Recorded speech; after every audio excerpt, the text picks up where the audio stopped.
Okay, Stairmaster versus walking on a high incline. Which one is better for fat loss? Our first caller is Marie from California. Hey, Marie, how can we help you?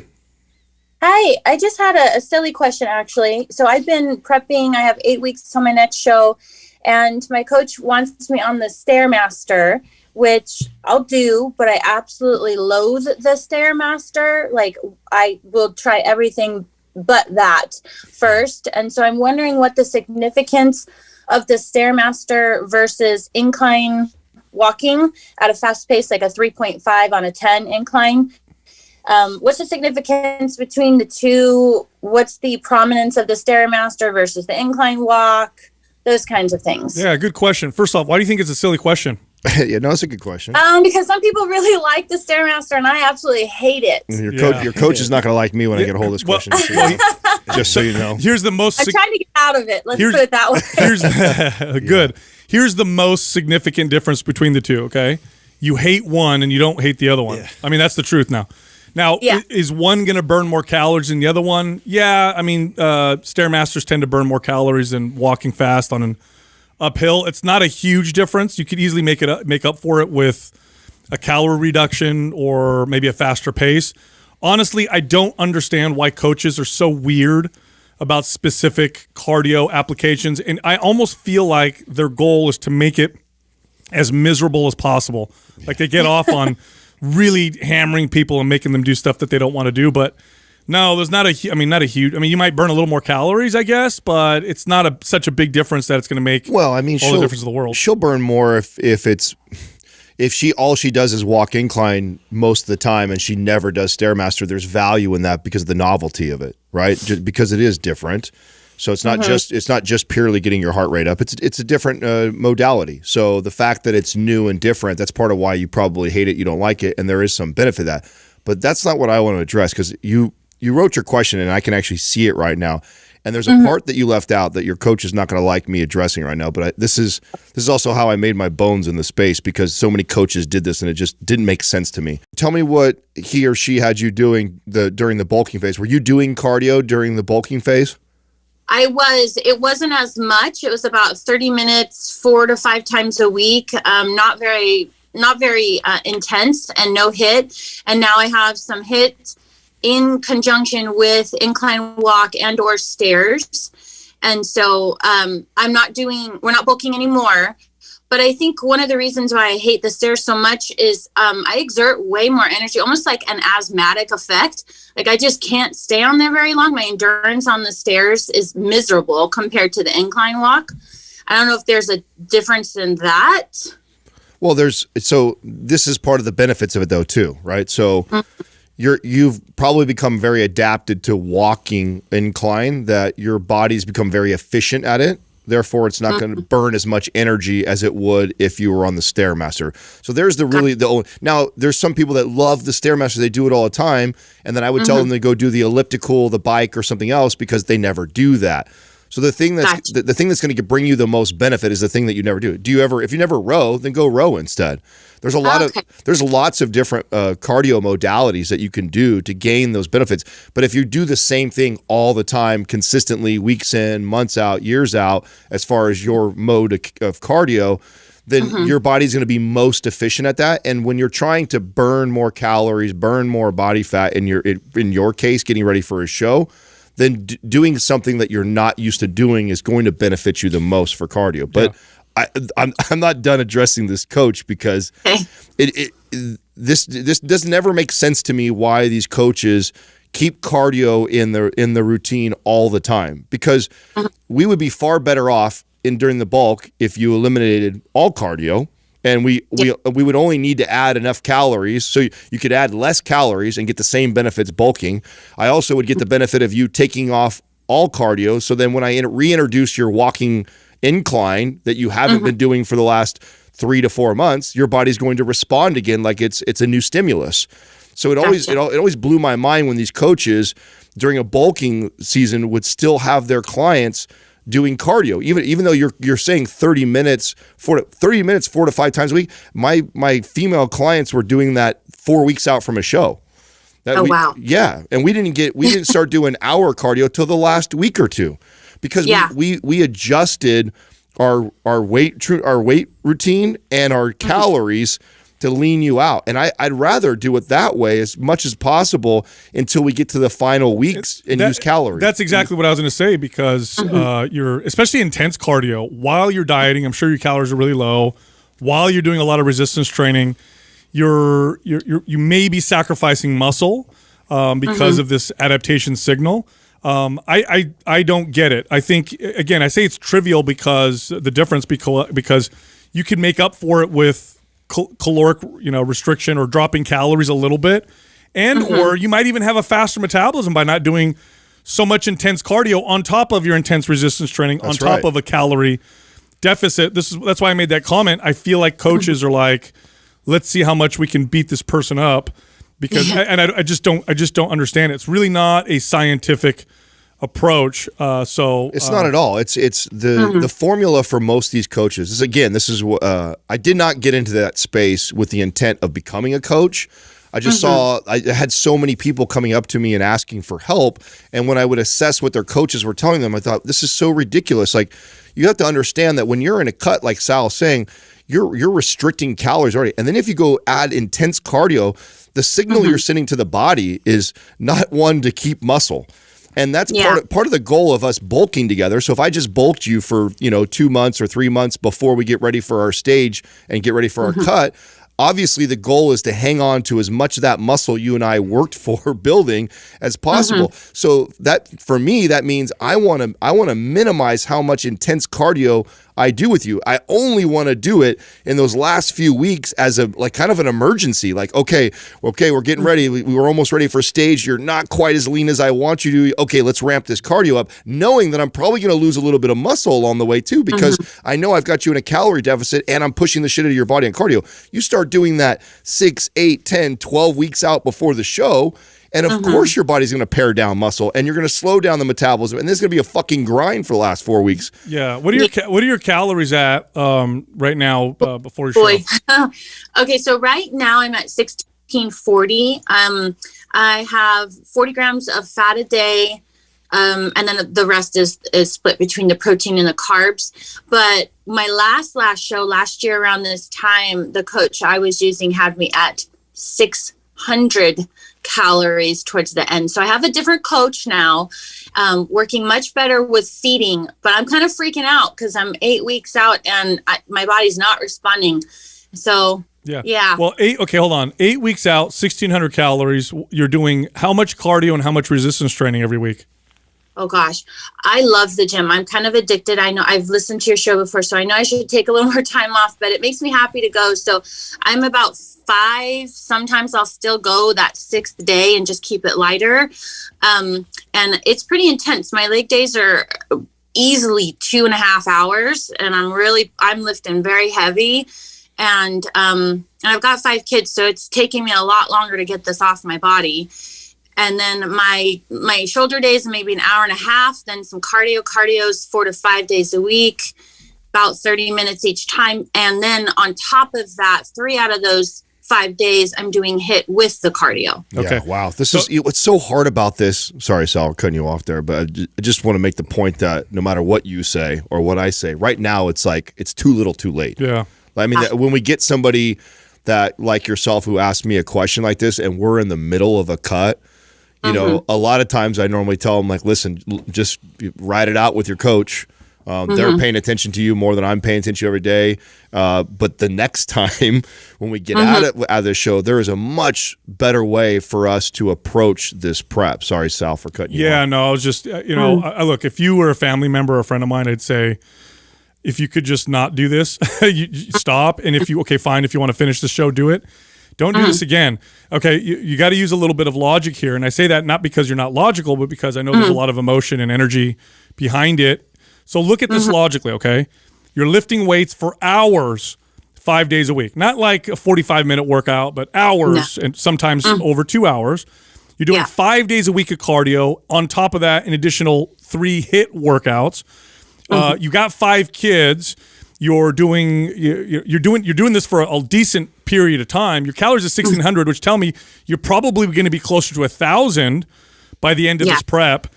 Does this seem like something that could cause long-term damage to your body and your health, the likes of which you'll be paying the price for years to come? Answer that question yourself. You don't have to give me the answer, but think about that for a second, because because I see this all the time, or I've seen this many times. People do this, and then afterwards are like, "Why? I've been trying to reverse diet for 2 years. Why aren't my hormones going back to normal? Why am I gaining weight? What happened to me?" And it's like it's because of what you did. So I'm not trying to scare you, but this is just the truth. Okay, if you looked at all these numbers, all the stuff that I listed out, it's kind of crazy. Well, the truth is, even if you don't do anything long-term metabolic to yourself as far as damage, like even if it's not that, like maybe that doesn't happen right now, but at the very least, you're going to have a hell of a time not allowing the body fat to come on fast when you get out of this, because there's no way you're going to sustain that amount of activity, that low of calorie for the rest of your life. So the rebound effect at the bare minimum that you're going to get from this is going to be a pain in the ass. So that's the part that I'm most concerned about. I mean, Sal brings up a good point too. I mean, this is the type of where we're heading right now could set you up for metabolic damage, but that's less likely. What's more likely to happen is that you're doing 5-6 days of hour of cardio, you're cutting your calories down to 1,200 or less, you're training like crazy, and then you get down to this show weight. Let's say you look awesome, and then you come out of that, and it's like there's no way you're maintaining that. You're going to come, and then when you come back out, boy, is the weight going to come on fast, and it's going to be really tough to speed that metabolism back up. So you're right. Sal's right. If you were a family member of mine or someone very close to me, I would urge you not to do the show where you're currently at, and then let's talk about what it would look like if you were to do this. I think in a healthier way, which would have been, first of all, we would have before I even let you get in. By the way, when I coach my clients for shows, they oftentimes I'd get called or reached out to, and they'd say, "Hey, Adam, I want to do a show in November. Can I hire you to do that?" I said, "That's not how it works.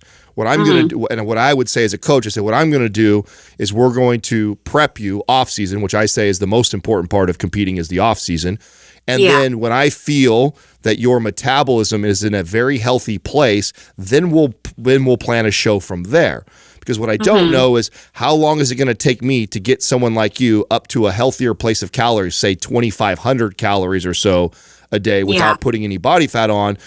That could take us a month or two. It could take us 6 months to get there or longer. So a good coach would do that. A good coach wouldn't allow you to pick a show. A good coach would say, let's first get you in a good place, or let me assess where your metabolism is now, because I want you to be able to eat somewhere between 2,300 on the low end, 2,700 on the high end amount of calories with no cardio, just maybe strength training 3-4 times a week, and you not putting on body fat, but being able to maintain. If you're there, then I'm like, okay, we're in a good place right now with no cardio, 2,700 calories a day, training 3 to 4 days a week, maintaining. I have a lot of room now to manipulate calories, to add cardio, to manipulate intensity in your training, to set you on a nice 8-week to 10-week prep to get you ready for a show. That is the way you want to get ready. And if you're starting prep and you're not in the mid 2,000 calorie wise, you're probably not in a good place to be cutting for a show. Yeah. That's my opinion. Sorry,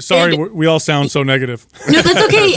I was at 2,300 just before the cut, and then that's when we dropped down to 1,640. And so I was there, and with my last show, even though I was at about 600 calories a day close to the show, I never lost my period at all. That's good. It stayed regular. And I've just had my hormone levels checked before starting this last prep, and everything was optimal. Good. I just bringing up testosterone just a tad. So I'm watching my levels, and it seems like my body's okay. Okay. I responded well. I sleep good. I mean, the markers are there. But I did do the cardio when I was at 2,300 calories. Yeah, you shouldn't have been. We would want to be. We would want to be able to maintain, and then also only training 3-4 days a week. I don't need you to be doing more than that, especially in a bulk. In a bulk, we're focused on building muscle strength. I want recovery and rest, and calorie surplus is way more of an importance at that point. And then when we would transition.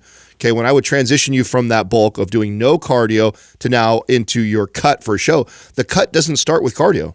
The cut starts with me either one, adding training volume or adding more intensity or adding more days in lifting, or a slight reduction in calories, or a mix of both. Maybe I drop you to 2,100 calories. I let you lift in the gym an extra day or two, or we increase the volume in your training one way or another that way, and then we watch and see what happens to your body. If I did my job correctly, I should start to see nice change just from that. And then we're going to ride that wave for a couple weeks until I see you kind of start to slow down or plateau. And then again, I'm either going to I have more days to add volume and intensity, or restrict calories, or maybe I ask you to do a walk. I said, now I want you to do an hour walk every day. There's a lot of things that we do, but cardio, I'm saving intense cardio till the damn near end, because I know that we just came off of a bulk where I'm trying to build muscle with you, and I know a calorie deficit with high intensity cardio is the perfect recipe for your body to pare down muscle. And so I want to leave that to be the very last thing that we potentially do. Gotcha. Okay. Yeah, that makes sense. Yeah, it's still so new, and I'm like, oh my gosh, what am I doing? Are you in our right? Are you in our forum by chance? I don't think so. Not yet. I just listen to you pretty much every morning when I get ready. Okay, so I'm going to have Doug add you to our Facebook private forum. We actually have a lot of competitors in there. So a lot of people that there's even a few girls in there that I've trained. So it's a great community. And there's some people that have done the show themselves with no coaches, just from talking to our community and getting help from all of us. So I just urge you to get in there. We'll figure out things after whatever you decide to do for this show or not. But going forward, use that community to kind of help you through your process. Okay, perfect. That's great. Thank you so much. No problem. Thanks for calling. What percentage would you say, Adam, of people who do these shows, what percentage of them would you say do it in a relatively healthy way? Very little. Yeah. I mean, like I said, it was. I had no intentions of coaching, like none at all. But it was almost like I felt compelled to. Like I felt so bad especially the bikini competitors, because I feel like they get abused the most in getting ready for shows. Yeah. It's like this. There's this down on cardio. Yeah, there's this weird idea, and this is also prevalent in the men's space too. It's not just women that do this too. Men are guilty of this too, which always blew my. This idea of doing all this cardio in the off. And by the way, okay, remember when we're talking about this, because you might hear me contradict myself if I'm talking to a health person or someone who wants just to be healthy. Right? We're talking about sport right now. How to maximize this, how to do it in the safest, smartest, fastest, healthiest way. There's some things that my rules change a little bit here. That person in a bulk, I don't want them doing any cardio. Why? Doesn't make sense for them. Now, if general health, who's somebody, that's a different situation. So the way these coaches prep these bikini girls for shows, it just doesn't make any sense. It's not science based at all. It's like starve you and work you to death. Yeah, and then it literally what it is the girl or the guy who wins the show was the one who could adhere to the most punishment, or had the best genetics going into it. Yeah, they had the most resilient genetics to the damage. Yeah. Yeah, I would even venture to say, just if you look at the whole picture, the fact that who it attracts, so who's attracted to a sport where you're presenting your body on stage to get it judged. When you look at the caloric restriction, the overtraining, the types of people it attracts, it's a perfect recipe for eating disorders, body image issues, hammered and damaged bodies, and hormones, and it's got to be one of the most unhealthy places to compete, regardless of sport. It just doesn't seem like a good idea for most people. So if you're thinking about doing it, like really, really consider all the stuff that we just mentioned. Rochelle is in our forum, and I got her like this. She had already kind of gone through this with other coaches and stuff like that, and we linked up. And so she's a great person. So if you're listening to this, you're a competitor, you're in our forum, you're thinking about getting in there, but get a chance that she's amazing too. Like she's an open book. She'll share like her experience both before me and then after coaching with me. And I think she's full of wisdom, very, very smart. And we'll share. And she's a completely natural athlete and looked incredible after we got ready for a couple shows. So talk to her if you're in our forum. Hey, if you enjoyed that clip, you can find the full episode here, or you can find other clips over here. And be sure to subscribe.